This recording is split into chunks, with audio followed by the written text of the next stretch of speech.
Linog, ginginid, and ayun are just few local terms for earthquakes, while pagputok ng bulkan, pagtuga kan bulkan, paglupok sang bulkan, and pagbuto sang bulkan refer to volcanic eruptions in some of the Philippine languages.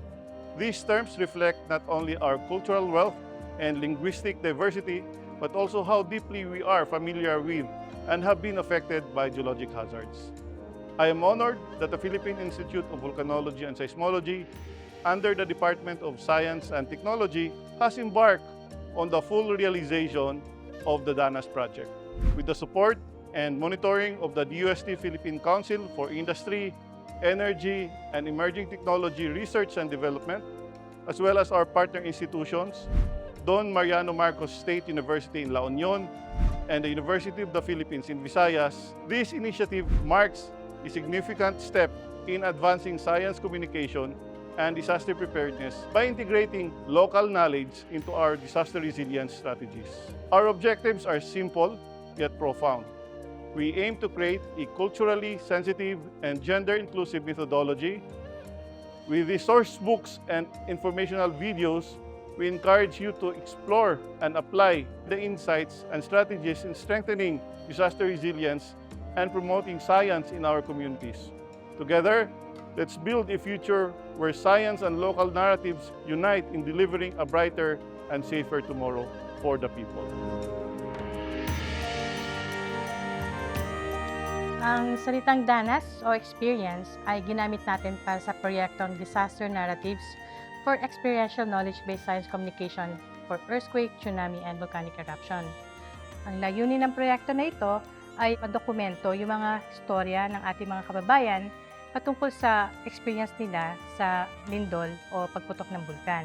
Pero ang mahalaga dito, yung pagdokumento natin ay gagamitin natin yung lokal na pananalita. Pagkat mas maintindihan ng mga kababayan natin na gagamit ng mga source books kung ang gagamitin natin ay nasa local na language. Ang layunin ng DANAS ay makaproduce ng mga source books na gagamitin ng ating mga kababayan sa pag-unawa at paghahanda patungkol sa lindol at volcanic eruption.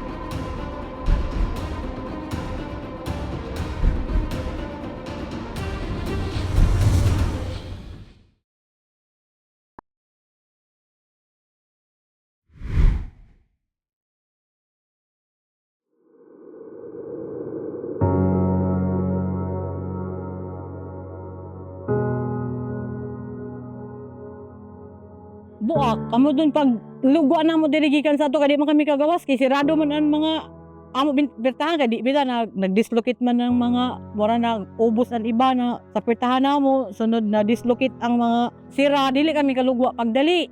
Ngamo paglugwa namo naglaw na nako tatay na tanawan ni yung lupa ni nabuak lagi ani na side namo na dinhi na lupa. Mikalitog tayog ang ako ang gilingkuran. Dala ang lamisa, nanggunit na lang ko ang kape nga ako ang kilid, dayabok, sa kakusog. Pero usa ato, mura lang ikalitog dahunog ba? Nya, hingkalit lang siyang tabyog, nga kusog yung kayo. Kita jud nako ang yuta nga nagbalod-balod jud ang yuta, ang balay makita nimo ang dagkong balay nga mo uyog-uyog siya hangtod makita nimo nga nahagba. Oto pagkuan nga sirit-sirit man ning mga kuan kaning yuta nga nangliki. Dala balas na ang kuan niya. Sirit. Pagbumba ka Linog, ang dryer para bang mura pag naglutaw na naglutaw na siya sa tubig ba. Dason nagbuto mo tong nagfountain nagwa ang tubig ng taas. Almost 2 meters siguro ang katason. Perti kabaho. Naay porsyon niya nga hagdan pero anag yun flat. Murag hulog diretso ba. Ay daghanday. Di ni mo maihap yun. Halos murag gitantan gitap-chap. Ang formasyon ta. Among nadungog buto. May dayon ni murag ni arsa ang yuta ba ni bulando sa ubos. Nga mga kahon dagko kay da nga mura na ka na gilupot-lupot ba. Murag balod god ang ganana pa ubos.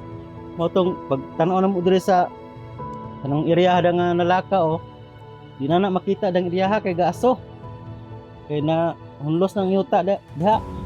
Kato pa atong pagkuan da buhagay sa yuta. Mapo to panggawas tubig. Nabuto-buto ang mga bato, ma'am, nya dahonog. Murag wala mi madunggan, murag kuan jud kanang murag gagera ba nga nagbuto-buto jud tungod sa dagko nga mga bato, ma'am. Ang among nakit-an, ma'am, human pag landslide kay murag nakuan na lang gud ni sa bukid do. Amog yung gitanaw ang bukid, ma'am, nga murag naabli.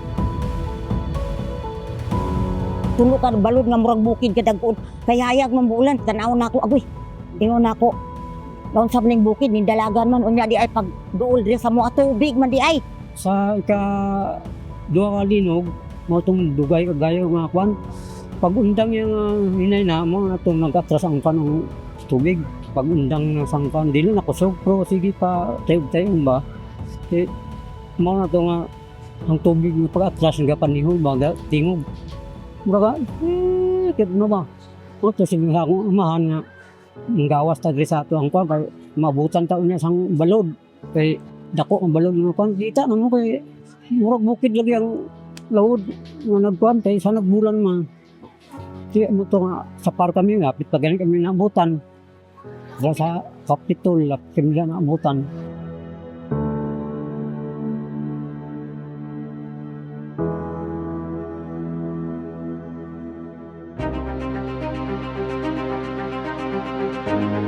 Knowledge is crucial for geologic disaster preparedness.